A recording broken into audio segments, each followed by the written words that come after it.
नमस्कार। आज 3 नवंबर 2025 है और हम आज की कुछ अहम खबरों और जानकारियों को जरा गहराई से देखेंगे। हाँ, बिल्कुल। हमारे पास the Economic Times, NDTV, DD News जैसे कई स्रोतों से जानकारी है और कोशिश यही है कि इनमें से जो सबसे ज़रूरी बातें हैं वो निकाल कर आपके सामने रखी जाए। सही।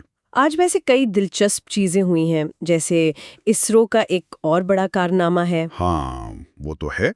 और ईरान में पानी का जो संकट है हाँ, वो भी काफी गंभीर है। बहुत ज़्यादा, और हाँ, भारतीय महिला क्रिकेट टीम की ऐतिहासिक जीत। तो वो तो कमाल ही हो गया। तो चलिए इन्हीं सब पर थोड़ी विस्तार से बात करते हैं। जरूर। सबसे पहले देश की ही बात कर लेते हैं। इसरो ने कमाल ही कर दिया है। हाँ, क्या किया है इस बार? उन्होंने अपना अब तक का सबसे भारी कम्युनिकेशन सैटेलाइट जीटीओ ऑर्बिट में लॉन्च किया है। अच्छा, जीटीओ में? ये तो खास ऑर्बिट होता है। हाँ, जियो सिंक्रोनस ट्रांसफर ऑर्बिट कहते हैं। ये सैटेलाइट को पृथ्वी के घूमने की स्पीड के साथ सिंक में रखता है। और कहा जा रहा है कि इससे भारत के जो रणनीतिक कम्युनिकेशन क्षमताएं हैं वो बहुत बढ़ जाएंगी। मतलब डिफेंस वगैरह के लिए? हाँ, बिल्कुल। मीडिया वाले तो इसे बाहुबली मिशन कह रहे हैं। अच्छा, बाहुबली मिशन, ये नाम भी सही है। पर देखिए, ये जो भारी सैटेलाइट है ना, हाँ, इसका सफलतापूर्वक लॉन्च होना दिखाता है कि भारत अब इस टेक्नोलॉजी में, क्या कहते हैं, आत्मनिर्भर हो रहा है। सही। ये सिर्फ कम्युनिकेशन सुधारने की बात नहीं है, ये असल में स्ट्रेटेजिक ऑटोनॉमी मतलब रणनीतिक स्वायत्ता की ओर एक बड़ा कदम है। हम दूसरों पर कम निर्भर होंगे। ये बात तो है। और इसी सोच को आगे बढ़ाते हुए सरकार ने emerging science and technology innovation conclave 2025 ESTIC 2025 वो भी लॉन्च किया है। अच्छा, ESTIC 2025 ये क्या है? इसका मकसद है देश में रिसर्च और इनोवेशन को और बढ़ावा देना, ताकि भारत भविष्य की टेक्नोलॉजी में पीछे ना रहे। मतलब साइंस और टेक पर काफी फोकस है। बिल्कुल। अच्छा, अब दिल्ली चलते हैं। वहाँ दिल्ली सरकार ने महिलाओं और ट्रांसजेंडर यात्रियों के लिए एक नई चीज शुरू की है। हाँ, मैंने भी सुना। वो पिंक सहेली स्मार्ट कार्ड है ना? हाँ, वही पिंक सहेली स्मार्ट कार्ड। इससे डीटीसी और क्लस्टर बसों में सफर या तो मुफ्त होगा या फिर काफी रियायती दरों पर। ये एक अच्छा कदम है। हाँ, लगता तो है। खासकर शहरी परिवहन में सामाजिक समावेश, मतलब सबको साथ लेके चलने की दिशा में। सही। इससे महिलाओं और ट्रांसजेंडर समुदाय के लिए पब्लिक ट्रांसपोर्ट का इस्तेमाल करना आसान और शायद सुरक्षित भी होगा। उनकी मोबिलिटी बढ़ेगी। और वो उनके सशक्तिकरण के लिए भी जरूरी है ना? बिल्कुल बिल्कुल। आवाजाही बढ़ेगी तो अवसर भी बढ़ेंगे। चलिए, अब पंजाब से एक खबर है, लेकिन ये थोड़ी विवादित लग रही है। अच्छा, क्या हुआ पंजाब में? वहाँ के मुख्यमंत्री भगवंत मान, उन्होंने पंजाब यूनिवर्सिटी के सीनेट और सिंडिकेट के पुनर्गठन को असंवैधानिक कह दिया है। ओहो, यूनिवर्सिटी के मामले में? हाँ, और इससे यूनिवर्सिटी की स्वायत्ता मतलब उसकी अपनी आज़ादी को लेकर एक राजनीतिक बहस सी छिड़ गई है। देखिए, ये कोई नई बात नहीं है, अक्सर ऐसा होता है। हाँ, राज्य सरकारों और विश्वविद्यालयों जैसे स्वायत्त संस्थानों के बीच अधिकारों को लेकर, कंट्रोल को लेकर खींचतान चलती रहती है। अच्छा। ये एक तरह से एकेडमिक स्वतंत्रता बनाम सरकारी नियंत्रण का क्लासिक केस लगता है। हम यहाँ किसी का पक्ष नहीं ले रहे हैं, जाहिर है, बस जो खबरों में है वो बता रहे हैं। हाँ, बिल्कुल, बस जानकारी दे रहे हैं। सही। राष्ट्रीय खबरों में एक और बड़ी घोषणा हुई है। ये है समुद्री क्षेत्र मतलब मैरीटाइम सेक्टर को लेकर। अच्छा, मैरीटाइम सेक्टर, इसमें क्या है? सरकार ने करीब 2.2 लाख करोड़ रुपए के भारी भरकम निवेश का प्लान बनाया है। 2.2 लाख करोड़, ये तो बहुत बड़ी रकम है। हाँ, और इसमें 437 नए जहाज बनाने के ऑर्डर भी शामिल हैं। 437 नए जहाज, बाप रे। लक्ष्य बिल्कुल साफ है, भारत को समुद्री ताकत बनाना और हमारे जो बंदरगाह हैं उनको और बेहतर करना। सुनने में आया कि हाल ही में इंडिया मैरीटाइम वीक 2025 हुआ था, उसमें तो 12 लाख करोड़ रुपए से भी ज्यादा के निवेश के वादे हुए थे। हाँ, ये आंकड़े वाकई बहुत बड़े हैं और अगर इसे बड़ी तस्वीर में देखें ना, तो ये दिखाता है कि भारत अब समुद्री व्यापार, लॉजिस्टिक्स और समुद्री सुरक्षा को लेकर कितना सीरियस है।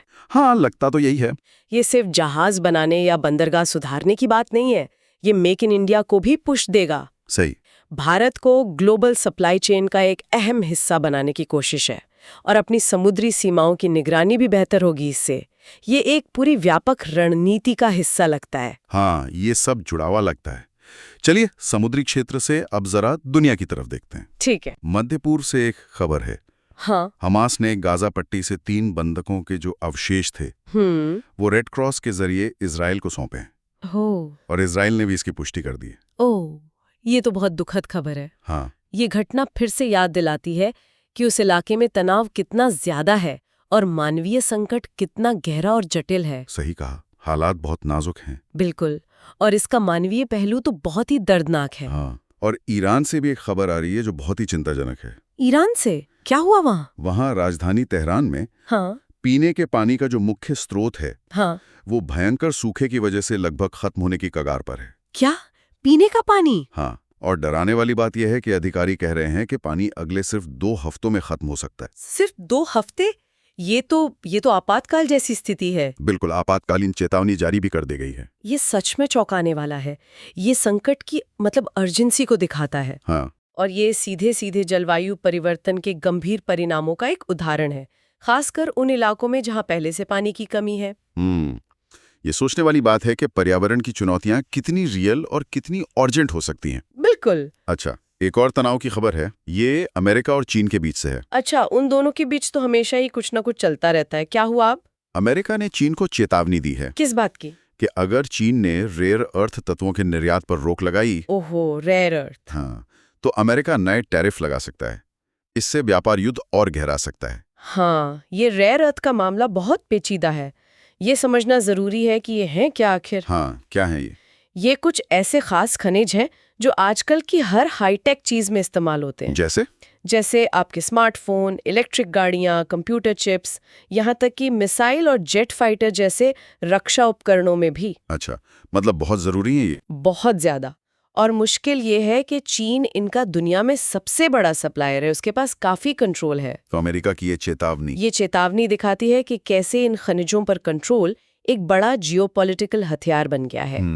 ये ग्लोबल सप्लाई चेन की कमजोरी भी दिखाता है और दुनिया की 2 सबसे बड़ी आर्थिक ताकतों के बीच जो खींचतान चल रही है उसको भी उजागर करता है। सही बात है। चलिए अब जरा अर्थव्यवस्था और बाजार की तरफ मुड़ते हैं। हाँ, देखते हैं वाला क्या हलचल है। भारतीय शेयर बाजार में आजकल काफी एक्शन दिख रहा है। अच्छा। हिंदुस्तान यूनिलीवर, कोल इंडिया जैसी कई बड़ी कंपनियां जिन्हें हम ब्लू चिप कहते हैं। हाँ, जो सबसे जानी मानी और भरोसेमंद कंपनियां होती हैं। बिल्कुल।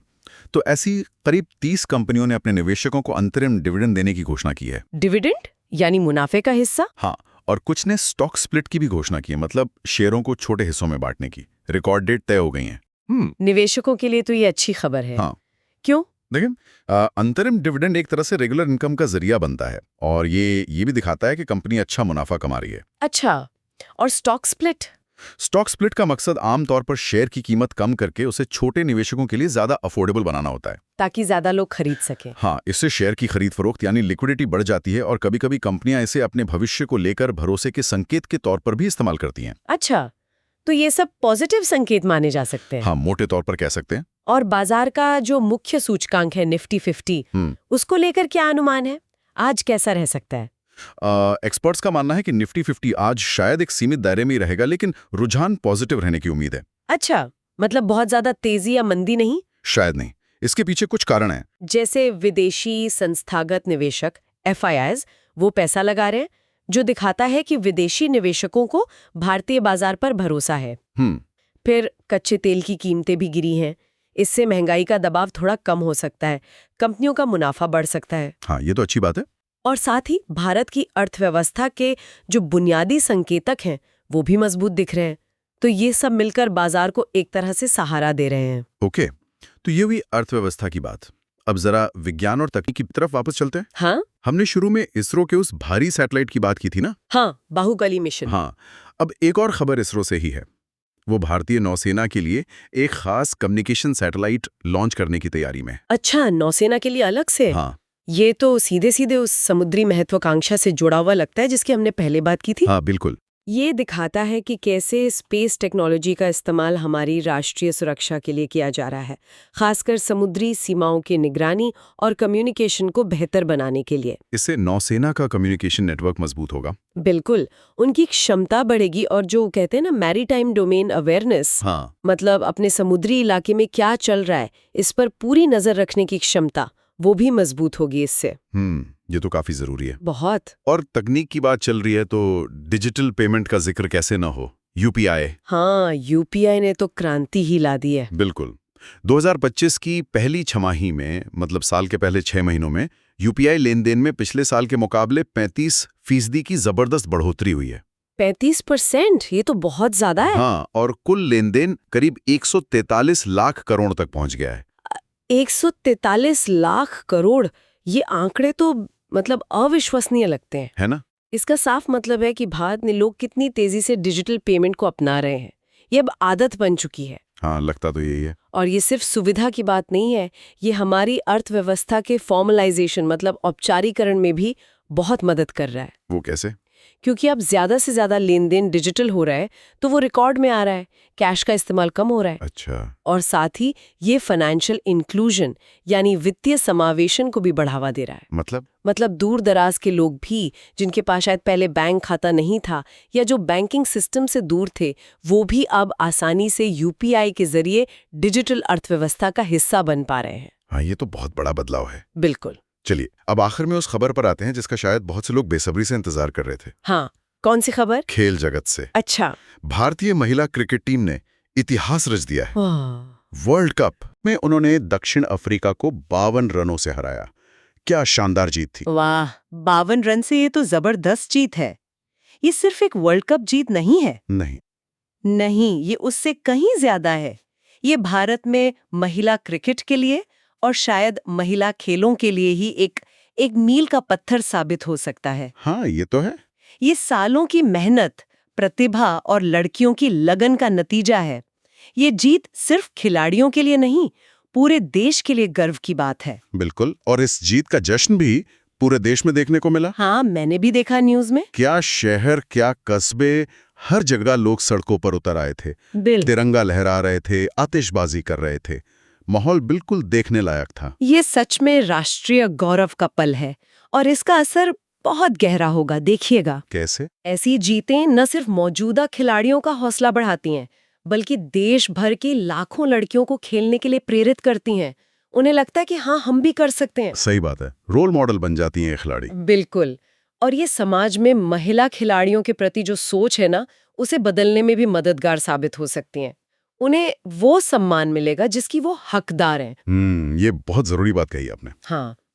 तो आज हमने काफी सारी चीजों पर बात की। हाँ। इसरो की नई उड़ानें देखी। हाँ, बाहुबली और नौसेना वाला सैटेलाइट। फिर दिल्ली की पिंक सहेली पहल, पंजाब यूनिवर्सिटी का विवाद, समुद्री क्षेत्र में भारत का बड़ा निवेश। हाँ, वो 2.2 लाख करोड़ वाला। फिर अंतर्राष्ट्रीय मुद्दों पर भी नजर डाली।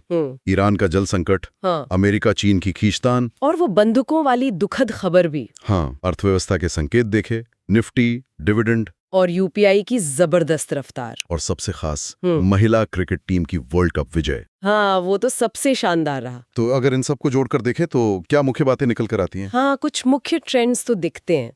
पहला तो ये कि भारत का जो रणनीतिक फोकस है वो लगातार बढ़ रहा है। जैसे अंतरिक्ष में आत्मनिर्भरता या समुद्री क्षेत्र में इतनी बड़ी इन्वेस्टमेंट, ये लॉन्ग टर्म सोच को दिखाता है। और दूसरा ये कि दुनिया में जो कुछ हो रहा है उसका असर हम पर सीधे तौर पर पड़ रहा है। सही। चाहे वो ईरान में क्लाइमेट चेंज का असर हो, जिससे हमें भी सबक लेना चाहिए, या फिर अमेरिका चीन का व्यापारिक तनाव, जिसका असर हमारी अर्थव्यवस्था और सप्लाई चेन पर भी पड़ सकता है। तीसरा डिजिटल इंडिया। ये अब सिर्फ एक नारा नहीं, जमीनी हकीकत बन चुका है।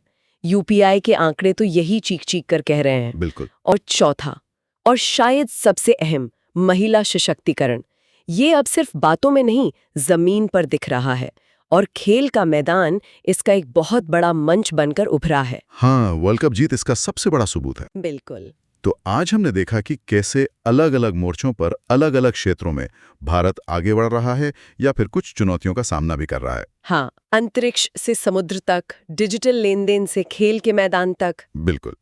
अब सोचने वाली बात यह है कि ये सारे बदलाव, ये सारी घटनाएं, ये मिलकर आने वाले वक्त में भारत की तस्वीर को, भारत की कहानी को किस दिशा में ले जाएंगी? ये एक बड़ा सवाल है। और इसका हम सब की रोजमर्रा की जिंदगी पर क्या असर पड़ेगा, ये भी सोचने वाली बात है। जरूर। चलिए, आज की इस बातचीत में शामिल होने के लिए बहुत बहुत धन्यवाद। धन्यवाद।